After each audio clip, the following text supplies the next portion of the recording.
Hello, and welcome to the 5th episode of Accessibility Now, stories about accessibility in Georgia. Accessibility Now is a podcast produced by the statewide Independent Living Council of Georgia. I'm your new host, Desi Gillespie, taking over for Matt as he steps back to handle more producer-level duties. I've been editing this podcast for a few episodes now, and it's an honor to step in as your host. Today, we're talking with the folks at Walton Options, the Center for Independent Living, or CIL, in Augusta, the second largest metropolitan area in the state of Georgia. Walton Options recently built and opened a new facility in downtown Augusta. Executive Director Tiffany Crawford talked to us about what went into getting Walton their new place. Well, for several years, we were looking at planning a rebuild or a move or something to be able to accommodate the space and the services. The building that we had was starting to experience some aging issues, being primarily brick with no insulation and two very old AC, HVAC units that were on the rooftop. So we looked more and more at that and did some investigation and determined that the best move and most affordable thing was probably to tear it down and rebuild something. So the thing about Walton Options is we have a history, whereas we were developed from the local rehabilitation hospital. The hospital itself could not actually be the Center for Independent Living. So they created a new nonprofit, Walton Options for Independent Living. Back when medical things started changing, the hospital sold, but out of that became Georgia Rehabilitation Institute. And they have continued with that hospital sale. They actually acquired some funds in that process.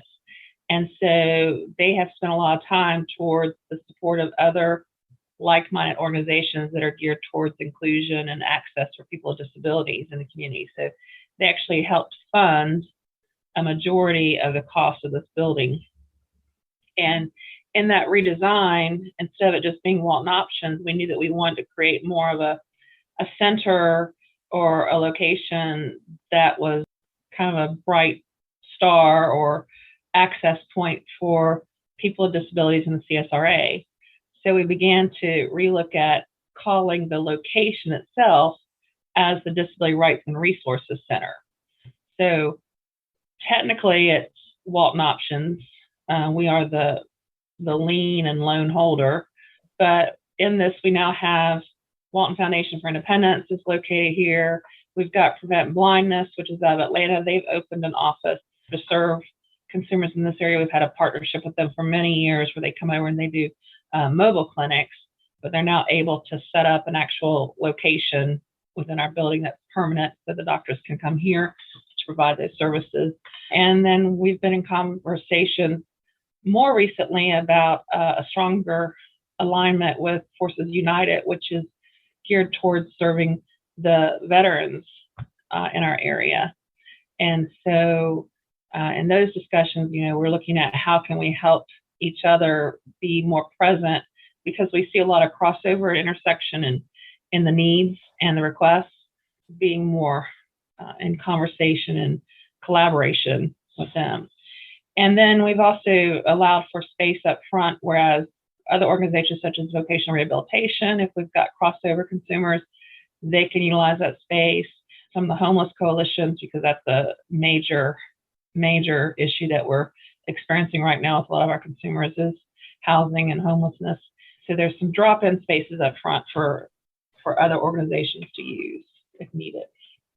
So one of the biggest things that we designed, we allowed for a huge multi-purpose room so that we could actually have community meetings, life skills classes, and those kind of events within that room. It's actually almost 1,300 square foot in itself, so the size of many small homes. Depending on whether or not we've got tables set up or standing room, we can accommodate quite a few people. We're still very cautious about how much we limit, just because we're still trying to respect the population, of course, that we work with. The risk to COVID is still present, as well as, just getting back out there. So we're trying to keep our groups to no more than 30 to still allow for that 6 foot of distance with individuals. In actuality, if we just had classroom seating style, it could probably hold 75 people, and standing room, even as many as 100. At Walton Options, they provide many of the services we've already discussed here on Accessibility Now. But we'll let Tiffany tell us the unique ways in which Walton offers those services to their area.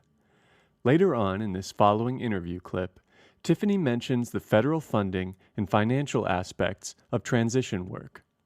For any new listeners who want more information on that subject, we recommend you go back and listen to the first episode of Accessibility Now, where we talked to Access to Independence Director Kirk Holcomb. But now, here's Tiffany on Walton Options core services. Like all the Centers for Independent Living, we have what we call the 5 core services: the information referral, the advocacy, which is both systems and individual, peer support, life skills training, and transition services.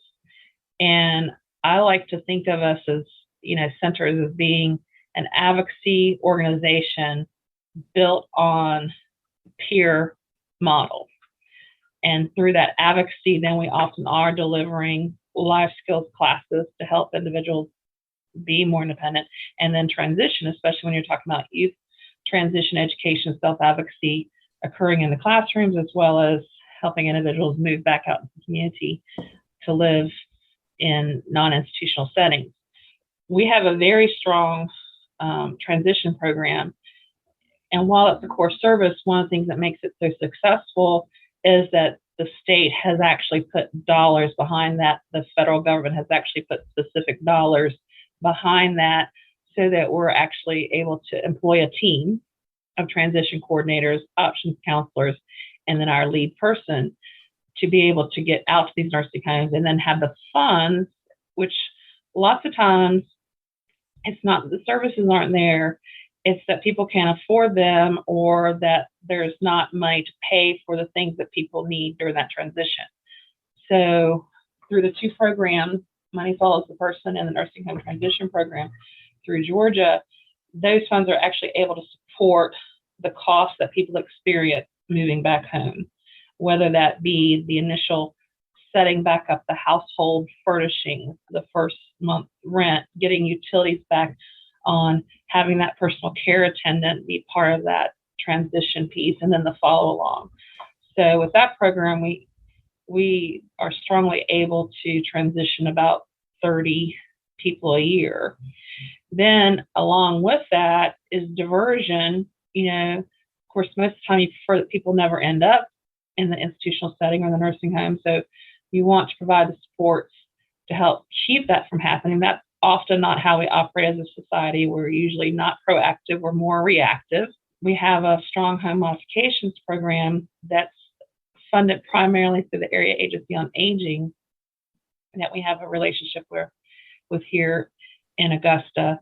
And they provide those home mod supports, ramps, door widenings, assistive technology devices. Lots of times, just the bathroom devices alone, you can spend less than $300 and provide a more safe environment for someone that can help them remain independent, self-care, and safer. So those are 2 very strong areas we have.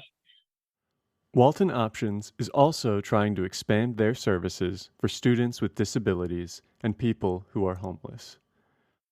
We've done a lot lately to try to develop our youth transition services. Walton Options is different in that, as far as other centers in the state, that we serve South Carolina and Georgia. We have both federal awards for both sides. And so in South Carolina, we've been able to develop a much stronger presence working with schools, providing youth transition services to the point of we're in about 16 classrooms a week. So we have a team that goes out and does that. But otherwise, I would say, the 2 that probably work a lot together are the information referral and advocacy, because as I mentioned earlier, we're experiencing a lot of requests around housing and homelessness. It's a hot topic across the country. It's always been a topic, but it's really escalated, I'd say, since COVID, with the rental market and the housing market and the things that has created a pressure of a lot of expenses going up, and our consumers, their income has not adjusted. So we've been doing a lot of work in that arena and trying to get more engaged in some of these homeless coalitions and things. We have shelters in Augusta. None of them are accessible. So we've actually, unfortunately, had consumers who have been on the streets because they've got nowhere to go.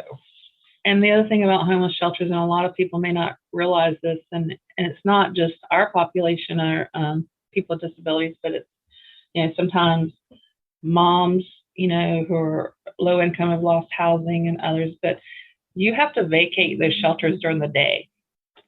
So the requirements are that you must be able to set your bed up, you must be able to take your bed down, you must be able to self-care and ambulate in the facility to go to the bathroom, those things, because they don't provide attendance services. And so if you physically are unable to do that, then the shelter is not going to accept you. We've actually had people that have not been able to go in the shelter because they use a power chair, they use a scooter, and they can't have those in the facility. While the Walton Options Transition Program seeks to move people with disabilities from medical institutions to living independently, the program has encountered new challenges with the rent and housing market recently, much like their consumers who have been struggling to keep their homes. It's been one of the biggest things they've had to overcome since COVID. We talk a lot about affordable, accessible housing. It's not even the accessible housing piece that's the biggest barrier. It's the affordability part. When people are on an income level where they're dependent on the SSI or SSDI, and max income sometimes is $800 a month. By the time you figure out finding somewhere that's affordable to live, plus utilities and your food, groceries, even with other supplemental supports, whether that's food stamps or Medicaid, Medicare for bills, $800 is not going very far. So now you're in a situation where rent has escalated, and this is specific to two cases that we've had recently. Rent escalated because landlords discovered in COVID that there was such a demand that they could raise rent. Leases come up for renewal. The tenant can no longer afford it. That's not a problem for the landlord because now they know they've got somebody else that can move in right away, behind them that can afford the higher rent, So now they're on the street.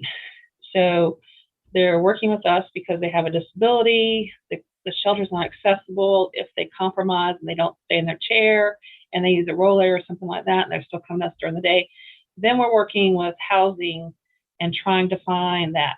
People have had vouchers for the supplemental housing. They have a voucher, but there's no housing available. You work with the criteria. Okay, now you got to have a 650 credit rating score. You got to pay $35 application fee. Who has that if you're living on the street? So we have a situation where we've got systems, but they're not still allowing, in many cases, for people to easily or even acceptably access those. Despite these challenges, Walton Options has still been able to help the many people in their community, a job made more manageable by their new building. Mary Reynolds, a consumer for 6 years, talked to us about her experiences with Walton Options, saying that they have given her the most important thing she's needed to keep living independently. I was in need of some help because I had some health problem going on. And one of the council people told me to call them.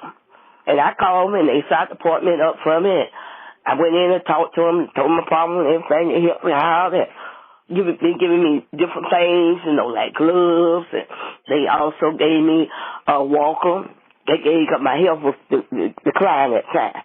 And they also helped me and my sister, Fat, because my sister just got to the hospital. And I tried to help her. We didn't know she was going to make it or not. She was in the hospital for about 3 months and a half. And she couldn't walk hard when she got out. And I went there and talked to her, gave her a name. They talked to her on the phone and everything. And they helped her out also, too. Most important thing in my life that I needed. Didn't want to accept it, but I knew our sickness wasn't going to get better. So I knew I had to do something. So I finally accepted, prayed about it, and went on and asked God just give me strength to keep on going. And it did. And they really helped me out a lot. And also, too, like if I have any problems that come up and I can't solve them, and I call them up and ask them about it. One time, I was lacking with food. And they called me up and told me what place to go to and everything, and gave me the resource for that. And it really worked itself out really well. So I appreciate Walton Options. You know, we all get down sometimes. We all get low sometimes. You know, we get at our end sometimes, too. But I know with God help, you always going to let nothing fail. So, you know, he ain't going to put too much up on us that we can't bear. So I appreciate them being there to help me. And I'll pass the word along with other people, too. If you need help, go get help. And with that inspiring message, that's where we'll wrap up today's episode. This concludes the 5th episode of Accessibility Now.